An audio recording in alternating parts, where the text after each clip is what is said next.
Washington farms grow incredible foods, but how do they impact their communities? We spoke with Madison Moore, an ag economist with the WSDA, to find out. Agriculture itself provides a baseline for rural communities. What they bring in is not only employment on farms, but also employment in support industries like fertilizer, supplies, and then industries like processing, potato processing in the Tri-Cities. That's a huge industry. So prior to the 80s, it was like 3 to 4 people lived in rural areas compared to urban areas.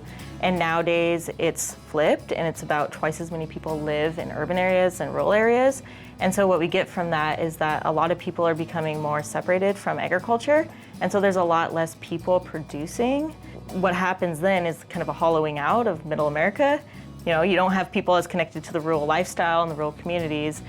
And the problem with that is that those rural communities aren't as healthy. They don't have as vibrant of a support system, and they also don't have the workers to support that system. Washington farms produce dozens of different crops, and water is critical to supporting that diversity. You know, we're really in a unique situation because Washington State itself is blessed with abundant surface water. That's the reason why we are an agricultural powerhouse. We're essentially a desert over here in eastern Washington. Western Washington's different. Dryland crops, which primarily here in Washington it's wheat. It is valuable per acre, but it's in the hundreds of dollars. When you start jumping into irrigated production, it's thousands of dollars.